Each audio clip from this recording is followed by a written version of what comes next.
Thank you. Warm welcome to all of you. Yes, in some countries of our world, being a journalist, trying to do your job and give a broader image of what's going on in a conflict can actually mean putting your life to danger. In Afghanistan, security is a big problem, and being a female journalist does not just involve the risk of safety, but also the risk of challenging the societal norms. And in Iraq, the idea of bringing out voices from both sides in a conflict is far from accepted journalist principles, but it might accuse you as a journalist of being against the state. Media has an important role in conflicts, and supporting journalists in their effort can make a difference. Today we will hear a little more about one of these supported initiatives from IMS, International Media Support, a Danish-based NGO.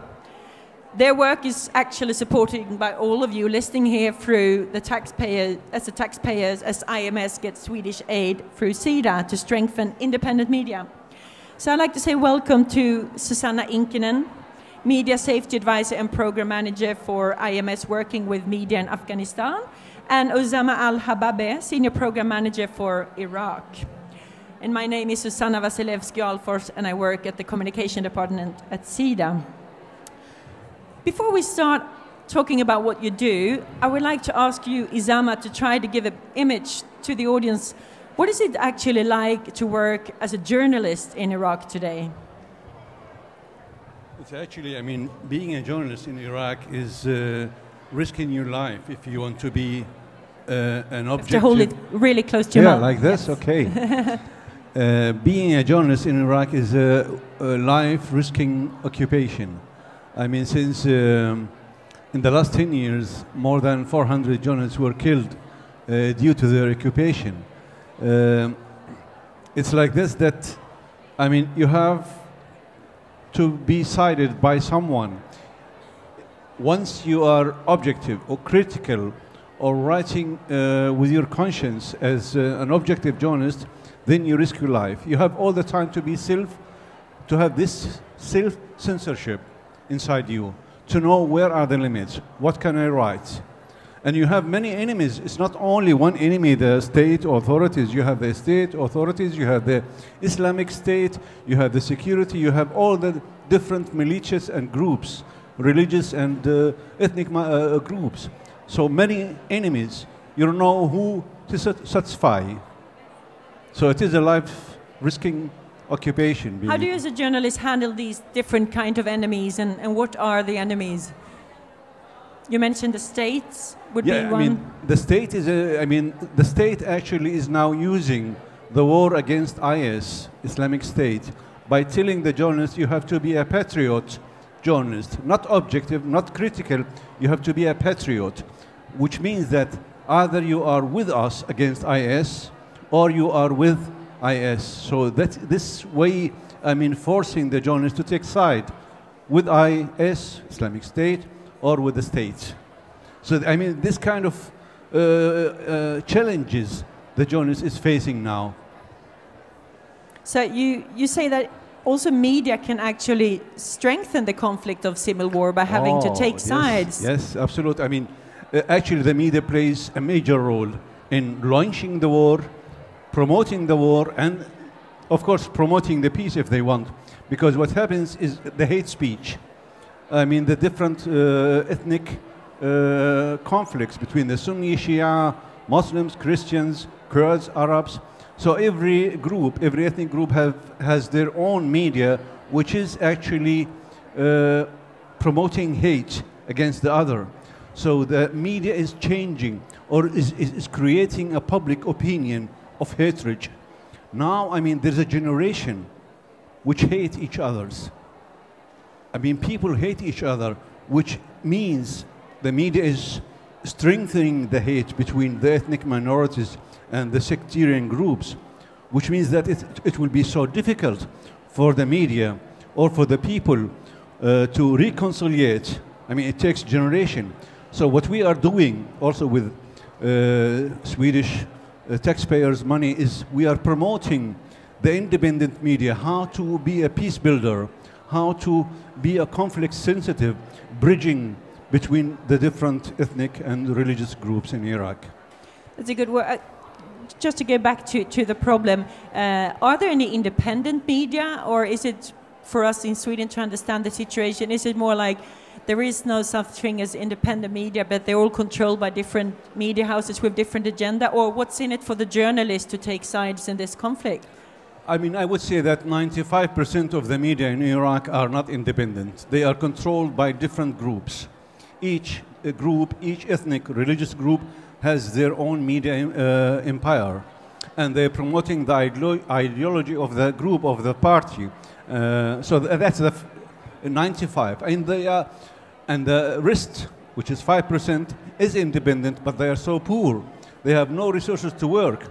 So what we are doing is trying to support those 5% to keep being independent from the political money. So how are you able, IMS, to support these independent journalists in Iraq? How can you work in a national context to support them? Well, what we are doing, I mean, being independent is not enough. We tell them you have to also to make a living, to promote and to make marketing for your product. So we're training them into marketing the product they are doing. That's one thing. But we're also training lawyers into how to defend journalists once they are harassed by the government. Because, I mean, the constitution of Iraq approves the international conventions which is protecting the journalists. But the security forces, they do not know that, and they do not want to know that. So what we're trying to do is training the lawyers on defending journalists once they are harassed. But we are also trying to, to fill the gap between the security forces and the journalists by bringing those together to respect each other. And that's what we actually did last year by making an agreement between security forces and the journalist syndicates in Iraq. How did that work out? It worked out, I mean, convincing both sides that you both work for the benefit of society, that you both are here to help people and to secure order and peace. So work together. And actually we succeeded in bringing them, and they signed the agreement last year. Now we are training the security to know about the press legislation, press law. I mean, what are the rights and the obligations of the journalists? And sometimes even the journalists, they do not know their obligations. I mean, they cross sometimes their rights. So we have also to tell the journalists, it's not, I mean, enough that you are journalists and you have freedom of speech. There are some limits, not harassing, not inciting for hate. Those are the limits for the journalists. So both are trained, both the security officers and the journalists. Thank you. Yeah. If we're moving from Iraq to Afghanistan, which is another country where you work, and both countries have huge safety challenges. Both have terrorism, both have IS. But how would you describe to the people here the situation in Iraq for journalists, in Afghanistan for journalists compared to what we heard from Iraq? Thank you. First of, I would like to say that the media is a success story in Afghanistan, but this is based on after the Taliban fall, that the international community started to open media outlets and putting a lot of money to media. And the current situation, some media is closing due to the financial reasons, but at the same time that having a dysfunctional government, security situation is worsening. And despite all these positive steps taken from journalism schools, and so then the religious powers are so strong, and the global extremist organizations, terrorist organizations are very active and threatening directly the media. So we are a target, and this is of course giving the extra challenge for the media community, also for the reporting, but at the same time then that people in a situation where Taliban comes and change one of the Afghan provinces in one day back to the 2001. So this means that the media and journalists are considering whether to go back to my hometown if the military managed to win the power back, or what I'm supposed to do, because your name and your picture is on the list to be killed during the first 24 hours. Yes, can you tell us a bit more about these lists and the death list and the threats that the journalists get from, and I suppose mainly the Taliban, or is it also the IS? Can you tell us a bit about how that works, your experience? More or less, Taliban has always been one of kind of the bad boys team who have been threatening the media. But in the current situation, they are using the political chaos for their own purposes and for their own propaganda, of course, and showing that this is what we want. And when you want to silence the media, then nobody knows what's going to happen. And this really means that that they print out or they have checked identified information who are journalists in which province, and they go after the journalist. And the purpose, like also human rights defenders. So they are on the same boat. So this means that our activities has quite a lot changed from training the media workers and setting up the safety mechanism to carry on kind of the activities is kind of the rapid response solutions, how to suddenly accommodate and relocate 130 journalists with their families. So, and ISIS interest is, of course, that they just want to have their own power, they want to have the media work for them, and in these economical challenging situations, some of the warlord media, for example, turns pro-ISIS, and this is creating kind of like the propaganda chaos at the same time the country. So you mentioned that the situation is actually getting worse, which we might not be quite aware of, and more cities and provinces are taking over by Taliban. So how does that affect the work, what you're focusing on? You mentioned a bit the security that you're working with for journalists, the safety. What is your focus of your work now for journalists? Before I answer to that question, more or less that I would like to say that we have set up a safety and protection mechanism for the local media workers, including safe houses, hotlines, training components, equipments, all kind of like broad approach and safety package, as we call it in IMS regime. And this means that our work, which has started with quite a professionalization of the media workers, equipping them with different kind of professional tools, including for the journalism, film, social media skills and all that, and digital safety, has turned up to from soft security to heavy security. Though that when we started the activities in the battle zone in the south, in Afghanistan, where we had the coalition forces fighting against the Taliban, so all the training curriculums and all the program was designed in a war zone, but where we had the international military working, fighting against the Taliban. And now the situation is that now we try to operate in a new environment where we try to avoid the Taliban, but because they have money and they have the weapons, so they can buy the same kind of sticky bombs and equipments which they use trying to kill the journalists when they drive their cars in the traffic, just putting the bombs in the cars and all these. But this is not everywhere, so we still have provinces in Afghanistan where it's more peaceful, so that it's not the whole country is not yet in Taliban hands or ISIS hands, but they are increasingly more or less taking several provinces under their territorial control. You also work particularly with strengthening female journalists. Why would you say, why is the situation for female journalists particularly hard compared to their journalist colleagues who already been threatened by the work they do? Could you describe that a little bit, the challenges for them? The role of the female journalist is extremely important in the Afghan context, and this has been the focus of not only IMS but many other organizations and the journalism schools too.